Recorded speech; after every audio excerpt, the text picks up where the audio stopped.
पॅब्लो एस्कोबारचं नाव ऐकलंय? नेटफ्लिक्सवरच्या नार्कोसमधनं तुम्ही ऐकलंच असेल. पण आपल्या मुंबईच्या डोंगरीत एक असा पोरगा जन्माला आला ज्याने खऱ्या आयुष्यात नार्कोज लिहिलं. असा माणूस जो व्हाईट पावडरच्या जोरावरती हजारो कोटींचा मालक बनला, ज्याला पकडण्यासाठी इंटरपोलपासून रॉ पर्यंत सगळ्यांच्या नाकी 9 आले. दाऊद इब्राहिमचा उजवा हात, ज्याने ड्रग्सच्या धंद्यातनं अख्खी अंडरवर्ल्डची बॅलन्स शीट बदलली. आजची गोष्ट आहे सलीम डोळाची. मुंबई ते इस्तांबूल आणि परत मुंबई अशा प्रवासाची एक कथा, जिथे सत्ता, पैसा आणि मृत्यूचा वास एकाच वेळी वावरतो. 70-80चं दशक. मुंबईच्या डोंगरीमध्ये फक्त 2च गोष्टींची हवा होती, एक तर समुद्र आणि दुसरं स्मगलिंग. इथे करिअरचे ऑप्शन सुद्धा 2च असायचे, एक तर 9 ते 6 ची छोटी मोठी नोकरी किंवा मग अंडरवर्ल्डचं मोठं नेटवर्क. सलीम डोळा हा याच मातीतला. इथल्या गल्ल्यांमधल्या हवेमध्येच एक प्रकारची रिस्क असायची. तो डायलॉग तर आपण ऐकलाच असेल. भाई डायलॉग बाजी ठीक है, लेकिन इसमें बहुत रिस्क है. रिस्क है तो इश्क है, रिस्क है तो इश्क है. इथल्या पोरांना भूगोलापेक्षा कस्टमच्या चेकपोस्टची माहिती जास्त असायची. सलीम फक्त गल्लीत फिरणारा मुलगा नव्हता, तर त्याच्या डोळ्यात मोठं व्हायची स्वप्न होती.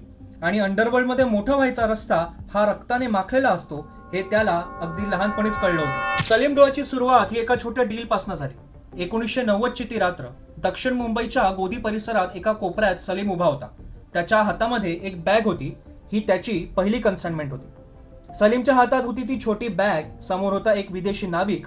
सलीमचे हात थोडे थरथरत होते, पण डोळ्यात चमक होती आणि डोक्यात एकच विचार होता, जर हे काम मी आज पूर्ण केलं तर उद्या अख्खी मुंबई माझी असेल.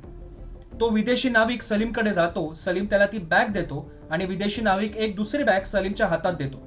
ती बॅग सलीम उघडून बघतो. त्याच्यामध्ये सिल्वर फॉइलमध्ये गुंडाळलेले काही नमुने असतात. हे नमुने असतात चरस आणि ड्रग्सचे. सलीम डोळाची ही पहिली डील फक्त पैशांसाठी नव्हती, तर ती होती त्याच्या आत्मविश्वासासाठी. भीतीचं रूपांतर थ्रिलमध्ये झालं आणि थ्रिलचं रूपांतर हव्यासामध्ये. सलीमला समजलं होतं की व्हाईट पावडरमध्ये जेवढा पैसा आहे तेवढं सोनं स्मगलिंगमध्ये सुद्धा नाही. आता सलीमने गिअर बदलला होता. त्याला समजलं होतं की लोकांच्या नसांमध्ये विष भरणं हा जगातला सगळ्यात मोठा बिझनेस आहे. ड्रग्स सप्लाय चेन म्हणजे काय? सोप्या भाषेत सांगायचं तर ऑनलाईन शॉपिंग सारखंच, फक्त इथे डिलिव्हरी बॉयकडे बंदूक असते आणि प्रोडक्टवर रिटर्न पॉलिसी कुठलीच नसते. लोकल पेडलर म्हणून त्याची झालेली सुरुवात ही हळूहळू मुंबईच्या बाहेर पसरायला लागली होती. त्याने हळूहळू अख्खा महाराष्ट्र काबीज केला आणि बघता बघता भारताच्या संपूर्ण कानाकोपऱ्यात सलीम डोळाचं नेटवर्क पसरलं. नार्कोटिक्सच्या जगात सलीम डोळा हे नाव घुमू लागलं होतं. पण या खेळाचा एक नियम आहे, तुम्हाला मोठं व्हायचं असेल तर तुमच्या डोक्यावरती बिग बॉसचा आशीर्वाद असावाच लागतो. आणि तो आशीर्वाद हा सलीम डोळाला मिळाला, तोही दाऊद इब्राहिमकडनं. अंडरवर्ल्डमध्ये एंट्री तर मिळते, पण ट्रस्ट मिळवायला वर्ष लागतात. सलीमने डी कंपनीच्या फायनान्स मॉडेलमध्ये एक प्रगती आणली होती. त्याने दाऊदला पटवून दिलं की खंडणी आणि हत्येपेक्षा ड्रग्सच्या धंद्यात मार्जिन जास्त आहे आणि रिस्क ही तुलनेने कमी आहे. दाऊदचा तो उजवा हात बनला आणि डी कंपनीच्या ड्रग्स डिपार्टमेंटचा CEO झाला. सलीम आता डोंगरीपुरता किंवा मुंबईपुरता मर्यादित राहिला नव्हता, तो आता ग्लोबल झाला होता.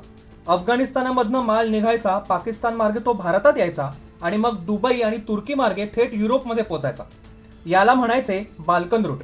सप्लायर्स, ट्रान्सपोर्टर्स, डिस्ट्रीब्युटर्स या सगळ्यांच्या जाळ्यात सलीम डोळा हा एका मोठ्या सर्व्हर सारखं काम करायचा.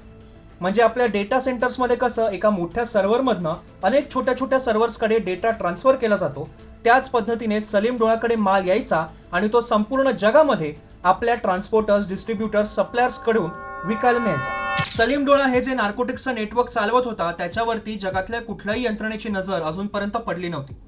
पण सलीम डोळाने एक डील क्रॅक केली, ज्याच्यामध्ये 1000 कोटींपेक्षा अधिकचे ड्रग्स इन्व्हॉल्ड होते.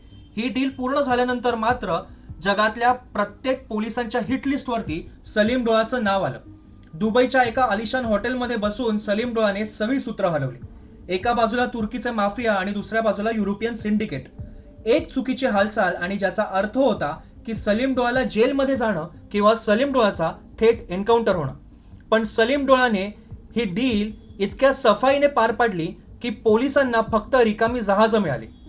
सलीमचा हा पीक पॉइंट होता. तो आता फक्त गुन्हेगार राहिला नव्हता, तर तो एक ड्रग लॉर्ड झाला होता. पण ते म्हणतात ना, उसके घर में देर है अंधेर नाही. सलीमच्या कारवायांमुळे जगभरातल्या एजन्सीज जागा झाल्या होत्या. नार्कोटिक्स कंट्रोल ब्युरोने त्याचा पाठलाग सुरू केला आणि शेवटी जारी झाली ती इंटरपोलची रेड कॉर्नर नोटीस.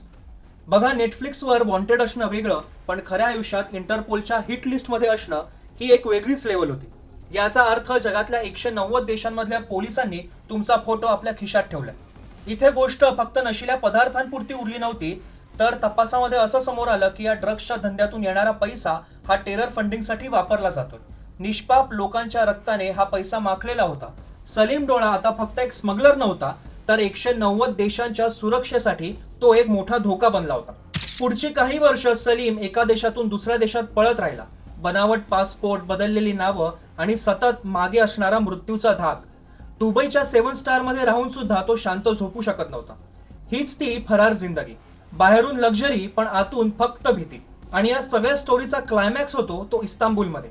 भारतीय एजन्सीज आणि तुर्की पोलिसांनी एक जॉईंट ऑपरेशन राबवलं. ज्या सलीमला वाटायचं की आपल्याला कोणीच हात लावू शकत नाही, तो शेवटी बेड्यांमध्ये अडकला. इंटरनॅशनल प्रेशर आणि रॉच्या चपळाईमुळे त्याचं प्रत्यार्पण अर्थात एक्स्ट्राडिशन हे लवकरात लवकर करण्यात आलं. डोंगरीचा नार्कोस अखेर भारताच्या मातीत परत आला, तोही कैदी म्हणून. सलीम डोळाची ही कहाणी आपल्याला एकच गोष्ट सांगते. गुन्हेगारीच्या जगात सत्ता, पैसा आणि ग्लॅमर हे फक्त एका मृगजळासारखं असतं. सत्ता येते आणि जाते, पण शिल्लक राहतो तो फक्त अंधार. अंडरवर्ल्डमध्ये एंट्री सोपी असते, पण एक्झिट करणं तितकंच कर्मकठीण. कारण इथे रिटायरमेंट नसते, इथे असते ती फक्त एक एक्सपायरी डेट, जी कधीच कोणाला माहिती नसते. या व्हिडिओबद्दल तुम्हाला काय वाटलं ते मला कमेंट्समध्ये नक्की सांगा. व्हिडिओ आवडला असेल तर व्हिडिओला लाईक करा, शेअर करा आणि चॅनलला सबस्क्राईब नक्की करा. बेल आयकन दाबा, जेणेकरून तुम्हाला नवीन व्हिडिओचे अपडेट्स येत राहतील.